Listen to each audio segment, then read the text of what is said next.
धन्यवाद आदरणीय गोस्वामी महाराज जी। और मैं माननीय प्रधानमंत्री जी से विनयपूर्ण आग्रह करती हूँ कि कृपया रिमोट का बटन दबाकर भक्तिवेदांत स्वामी प्रभुपाद की 125वीं जयंती के अवसर पर 125 रुपए का स्मारक सिक्का जारी करें।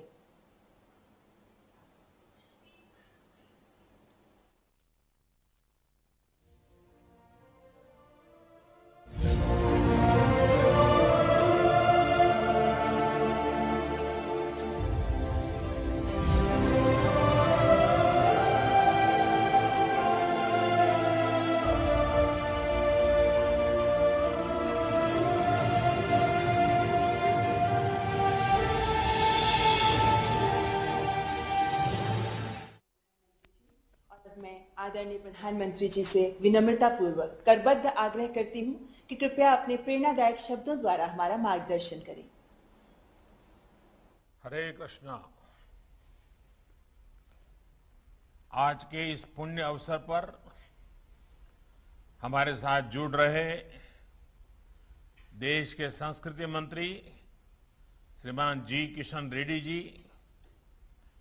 इस्कॉन ब्यूरो के प्रेसिडेंट श्री गोपाल कृष्ण गोस्वामी जी और दुनिया के अलग अलग देशों से हमारे साथ जुड़े हुए सभी साथी कृष्ण भक्तगण,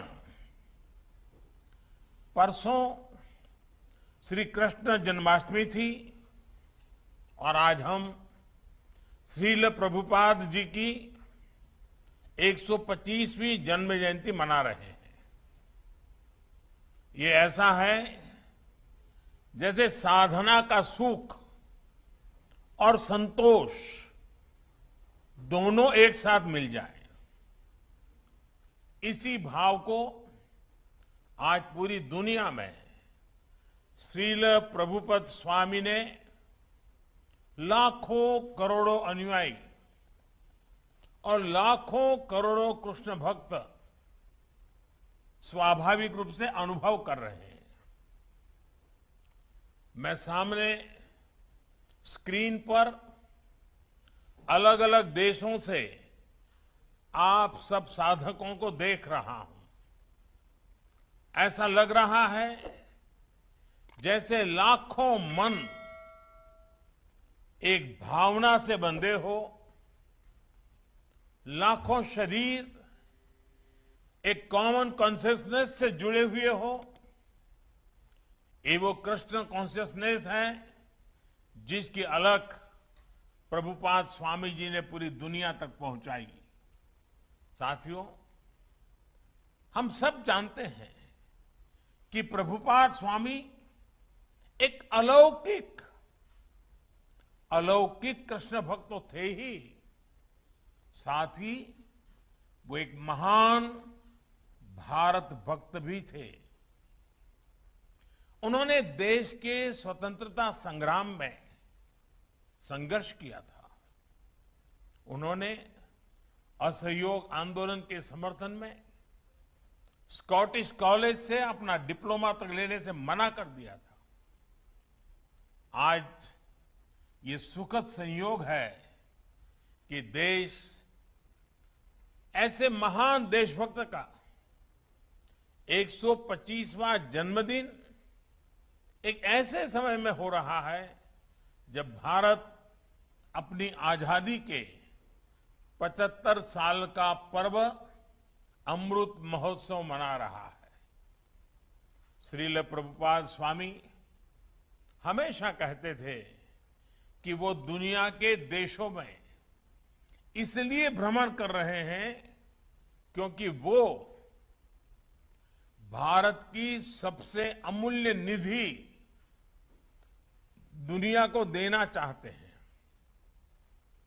भारत का जो ज्ञान विज्ञान है, हमारी जो जीवन संस्कृति और परंपराएं हैं, उसकी भावना रही है अथभूत दयाम प्रति, अर्थात जीव मात्र के लिए, जीव मात्र के कल्याण के लिए हमारे अनुष्ठानों का भी अंतिम मंत्र यही होता है, इदम न मम, यानी ये मेरा नहीं, ये अखिल ब्रह्मांड के लिए है, संपूर्ण सृष्टि के हित के लिए है। और इसलिए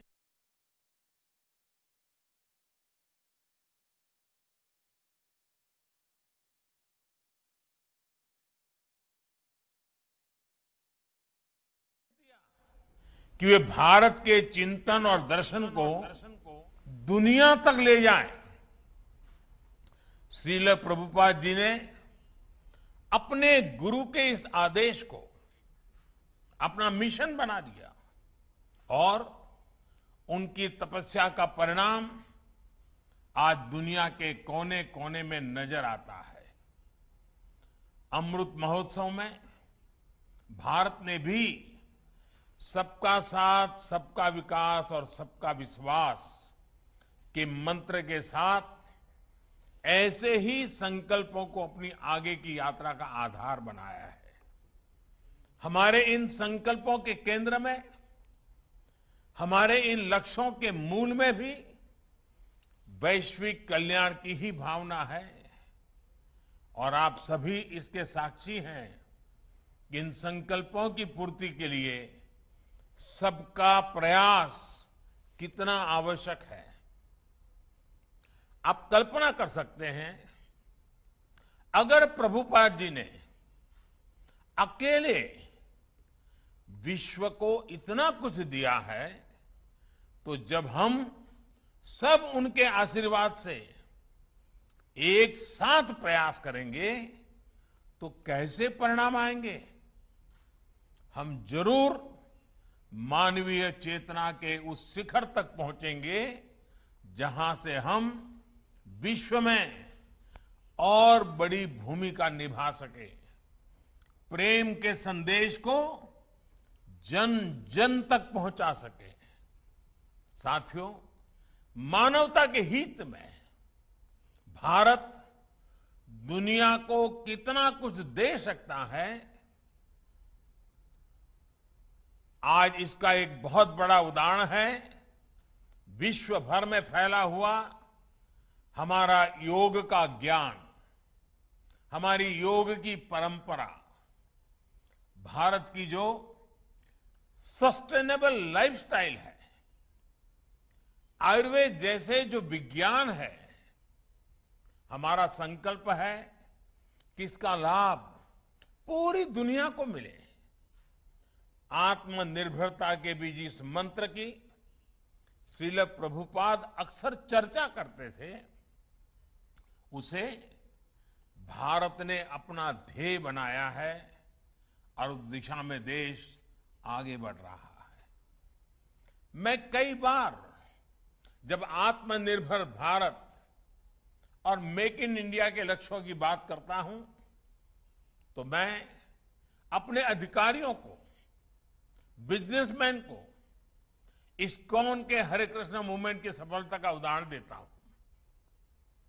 हम जब भी किसी दूसरे देश में जाते हैं और वहां जब लोग हरे कृष्ण बोलकर मिलते हैं, तो हमें कितना अपनापन लगता है, कितना गौरव भी होता है। कल्पना करिए, यही अपनापन जब हमें मेक इन इंडिया प्रोडक्ट के लिए मिलेगा तो हमें कैसा लगेगा। इस्कॉन से सीखकर हम इन लक्ष्यों को भी हासिल कर सकते हैं। साथियों, भगवान कृष्ण ने अर्जुन से कहा था, नहि ज्ञानेन सदृशम पवित्रमिहि विद्यते, अर्थात ज्ञान के समान पवित्र कुछ भी नहीं है।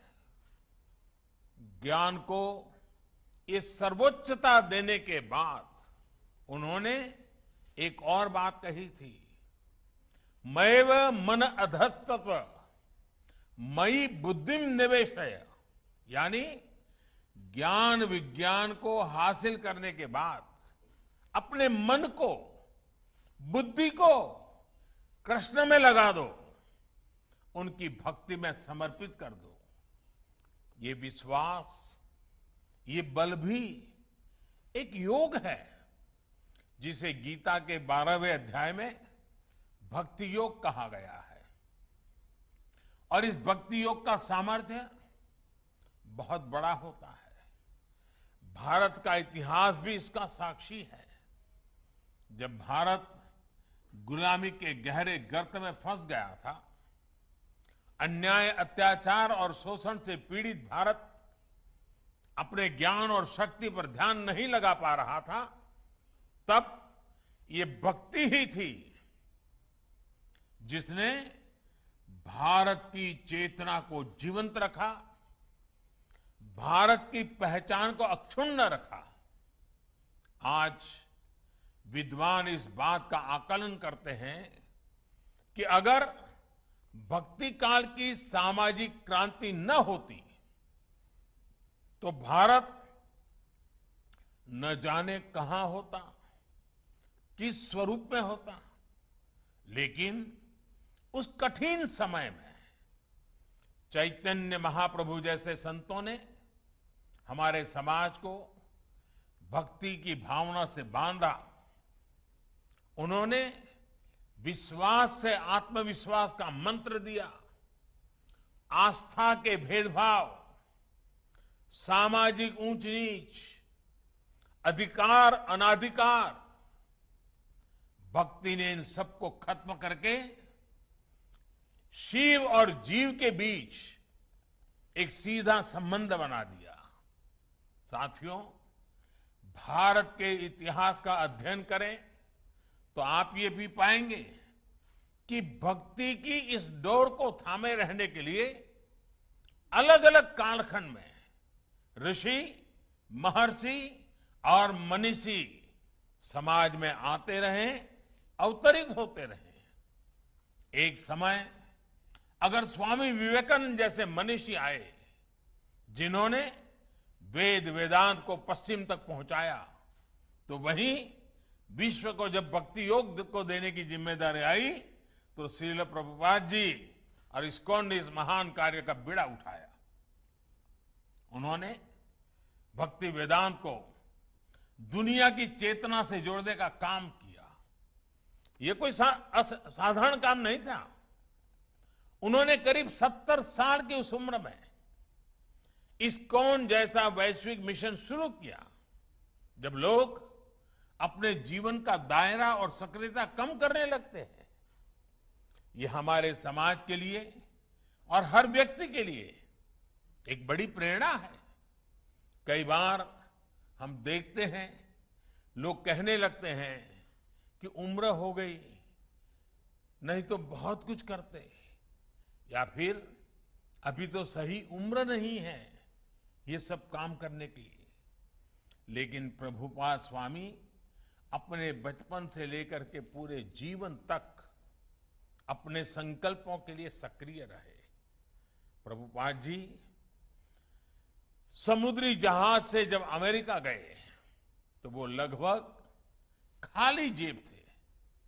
उनके पास केवल गीता और श्रीमद् भागवत की पूंजी थी। रास्ते में उन्हें 2-2 बार हार्ट अटैक आया यात्रा के दरमियान। जब वो न्यूयॉर्क पहुंचे तो उनके पास खाने की व्यवस्था भी नहीं थी, रहने का तो ठिकाना ही नहीं था। लेकिन उसके अगले 11 सालों में दुनिया ने जो कुछ देखा, श्रद्धेय अटल जी के शब्दों में कहें तो अटल जी ने इनके विषय में कहा था, वो किसी चमत्कार से कम नहीं था। आज दुनिया के अलग अलग देशों में सैकड़ों इस्कॉन मंदिर है। कितने ही गुरुकुल भारतीय संस्कृति को जीवंत बनाए हुए हैं।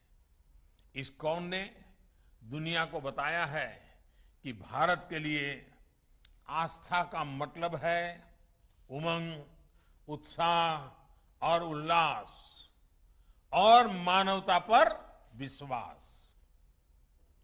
आज अक्सर दुनिया के अलग अलग देशों में लोग भारतीय वेशभूषा में कीर्तन करते दिख जाते हैं।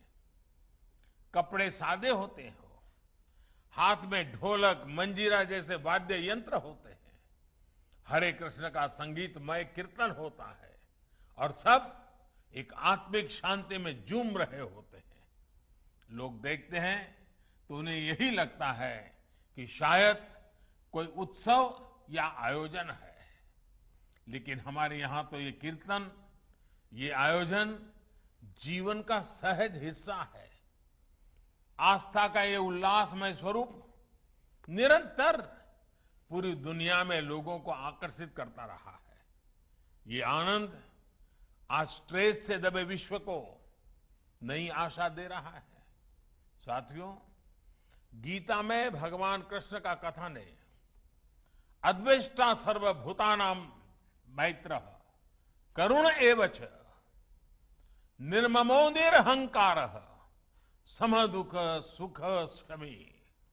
अर्थात जो जीव मात्र से प्रेम करता है, उनके लिए करुणा और प्रेम रखता है, किसी से द्वेष नहीं करता, वही भगवान को प्रिय है। यही मंत्र हजारों सालों से भारत के चिंतन का आधार रहा है और इस चिंतन को सामाजिक आधार देने का काम हमारे मंदिरों ने किया है। इस्कॉन मंदिर आज इसी सेवा परंपरा के आधुनिक केंद्र बनकर उभरे हैं। मुझे याद है जब कच्छ में भूकंप आया था तो किस तरह इस्कॉन ने लोगों की सेवा के लिए आगे बढ़कर काम किया था। जब भी देश में कोई आपदा आई है, चाहे वो उत्तराखंड की त्रासदी हो या उड़ीसा और बंगाल में साइक्लोन की तबाही, इस्कॉन ने समाज का संबल बनने का काम किया है।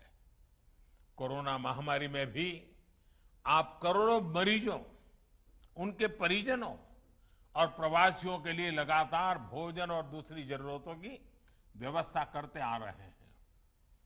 महामारी के अलावा भी लाखों गरीबों के भोजन और सेवा का अनवरत अभियान आपके माध्यम से चलता रहता है। जिस तरह से इस्कॉन ने कोविड मरीजों के लिए अस्पताल बनाए और अब वैक्सीन अभियान में भी सहभागिता निभा रहे हैं, उसकी भी जानकारी मुझे लगातार मिलती रहती है।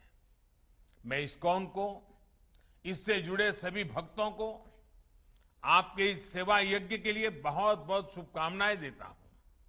साथियों, आज आप सत्य, सेवा और साधना के मंत्र के साथ न केवल कृष्ण सेवा कर रहे हैं, बल्कि पूरी दुनिया में भारतीय आदर्शों और संस्कारों के ब्रांड एम्बेसडर की भी भूमिका निभा रहे हैं। भारत का शाश्वत संस्कार है सर्वे भवन्तु सुखिनः, सर्वे सन्तु निरामया। यही विचार इस्कॉन के जरिए आज आप सभी का, लाखों करोड़ों लोगों का संकल्प बन चुका है। ईश्वर के प्रति प्रेम और जीव मात्र में ईश्वर के दर्शन, यही इस संकल्प की सिद्धि का मार्ग है। यही मार्ग हमें विभूति योग अध्याय में भगवान ने बताया है। हमें विश्वास है कि वासुदेवः सर्वम का ये मंत्र हम अपने जीवन में भी उतारेंगे और मानव मात्र को भी इस एकता की अनुभूति कराएंगे। इसी भावना के साथ आप सभी का बहुत बहुत धन्यवाद। हरे कृष्ण।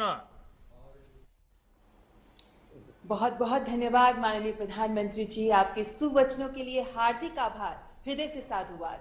हम माननीय प्रधानमंत्री जी, माननीय केंद्रीय संस्कृति मंत्री आदरणीय श्री गोपाल कृष्ण गोस्वामी महाराज और विश्व भर से हमारे साथ जुड़े अतिथिगण और भक्तगण का धन्यवाद करते हैं। नमस्कार।